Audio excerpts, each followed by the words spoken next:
Vous êtes en compagnie de Radio Taïwan International.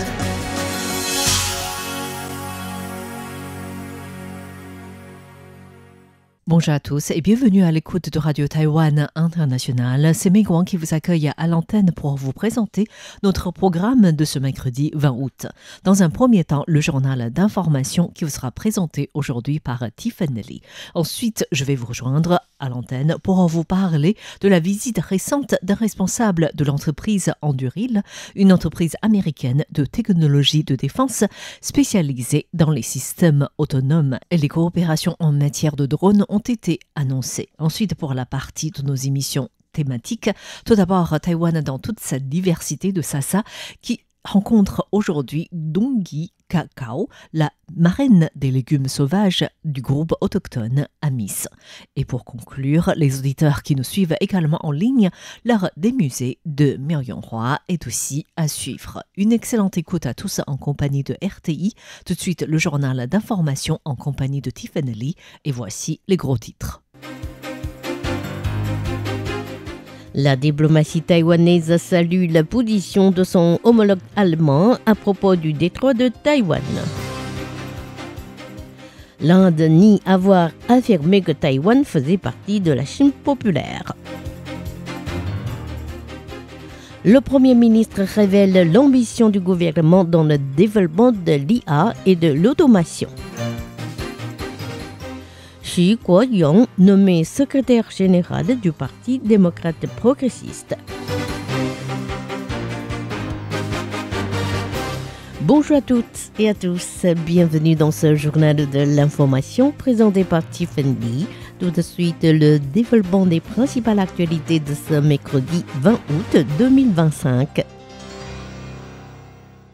La diplomatie taïwanaise salue la position de son homologue allemand à propos du détroit de Taïwan. Le ministre allemand des Affaires étrangères, Johann Wadful, s'est récemment entretenu avec son homologue japonais, Takeshi Iwaya, au sujet des stratégies des deux pays. Lors de la conférence de presse tenue à l'issue de cet entretien, le ministre Wadful a indiqué que l'Allemagne et le Japon avaient des intérêts sécuritaires communs dans le détroit de Taïwan, la mer de Chine méridionale et la mer de Chine orientale, et a exprimé la préoccupation des deux pays au sujet des tensions régionales et des tentatives persistantes de la Chine de changer unilatéralement le statu quo. Johann Wadful a affirmé que la Charte des Nations Unies qui interdit explicitement l'utilisation de la force était également valable dans les eaux évoquées. Aujourd'hui, le porte-parole du ministère des Affaires étrangères de Taïwan, Xiao Guangwei, a salué les propos du ministre allemand. Maintenir la stabilité et la paix dans le détroit de Taïwan est une entente internationale allant dans l'intérêt de toutes les parties concernées. Étant un membre responsable de la communauté internationale, Taïwan continuera à maintenir la paix, la stabilité et la prospérité régionale et mondiale avec les pays qui partagent les mêmes idées.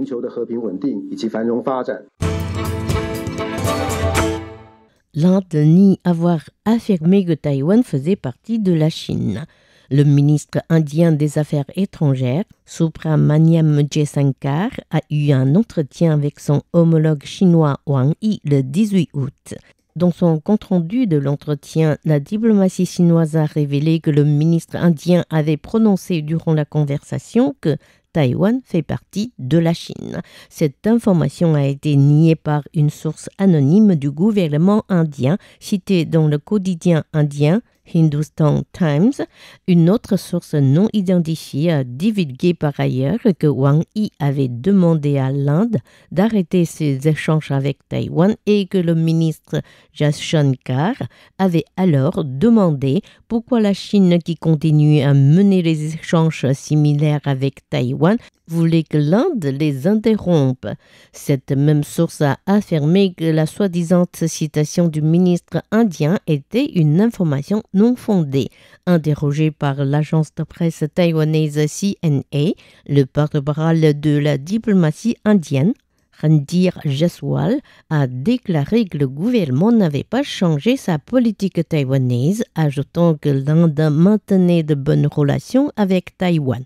Le porte-parole a martelé que, comme beaucoup d'autres pays, l'Inde poursuivrait ses échanges avec Taïwan dans les domaines économiques, technologiques et culturels. Le Premier ministre révèle l'ambition du gouvernement dans le développement de l'IA et de l'automation. Aujourd'hui, lors de l'inauguration du salon conjoint de Taiwan Automation Intelligence and Robo Show et Automation Taipei, le Premier ministre Zhuo Rongtai a souligné la détermination du gouvernement à investir largement dans les 10 projets pour le développement de l'intelligence artificielle. Nous ferons des robots intelligents une partie clé de nos chaînes d'approvisionnement sur le marché mondial en mettant l'accent sur les 3 technologies cruciales que je viens d'évoquer. En plus de développer notre compétence dans divers domaines, nous tâcherons également de consolider l'intelligence artificielle souveraine et notre base de calcul intensif. Pour former nos spécialistes, le gouvernement prévoit aussi d'investir des centaines de milliards de dollars taïwanais dans le cadre des 10 projets de construction. Les 3 technologies cruciales sont le quantum, la photonique sur silicium et la robotique. Par ailleurs, le chef du gouvernement a révélé qu'un parc de la robotique intelligente serait créé à Tainan où seront rassemblés les divers secteurs liés à cette industrie avancée. Xu Guoyong, nommé secrétaire général du Parti démocrate progressiste. Le président Lai Ching-te a annoncé aujourd'hui, en sa qualité de président du Parti démocrate progressiste, la nomination de Xu Guoyong au poste de secrétaire général du parti. Xu Guoyong remplacera Lin Youchang, qui a démissionné de ses fonctions suite à l'échec de la campagne de destitution visant une vingtaine de députés du parti Kuomintang. Xu Guoyong a été avocat avant d'être élu député et nommé porte-parole du gouvernement et de diriger le ministère de l'Intérieur jusqu'en décembre 2022. Il est actuellement animateur d'une émission télévisée de débat politique. Le ministre de l'Économie réitère les conditions nécessaires pour redémarrer la centrale nucléaire numéro 3. Les Taïwanais seront invités à s'exprimer sur un éventuel redémarrage de la 3e centrale nucléaire du pays lors d'un référendum organisé samedi prochain. Le président Lai Ching-te a récemment souligné que le redémarrage dépendrait de la sûreté des installations, réitérant que tout dossier lié à la sécurité publique ne devait pas être tranché par un scrutin. Le député Zheng Zhengqian du parti Kuomintang a demandé aujourd'hui au ministre de l'économie Guo Zhihui si le gouvernement avait l'intention d'éviter le redémarrage de la centrale nucléaire en question sous prétexte de défauts sécuritaires. Ce dernier a souligné qu'il reviendrait aux spécialistes compétents de prendre la décision. Le ministère de l'économie est une institution exécutive et doit agir selon l'ordre du gouvernement. Si le gouvernement a décidé de redémarrer la centrale nucléaire, Taipower mènera un examen complet de la sûreté de la structure de l'établissement et évaluera les remplacements nécessaires des pièces composantes avant de présenter un projet de redémarrage aux institutions internationales compétentes et aux autorités taïwanaises de contrôle de sécurité nucléaire pour leur conseil et leur approbation.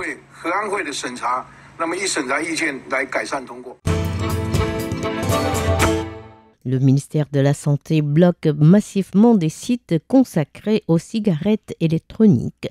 L'administration de la promotion de la santé, ou HPA, a décelé du 1er janvier au 31 juillet 2025 10 578 magasins e-commerce consacrés à la vente illégale de cigarettes électroniques ou de tabac chauffé.